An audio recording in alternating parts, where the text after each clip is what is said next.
Hi, this is Stuart, and I was just driving by an account's lawn that I had worked on, and this was a failing sod, and I was kind of amazed about how nice this came back.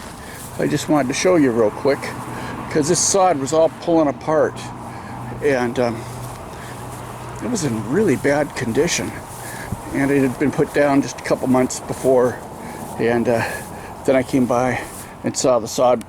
The client had called me and the sod was failing, and I just wanted to show you this real quick. These are the results.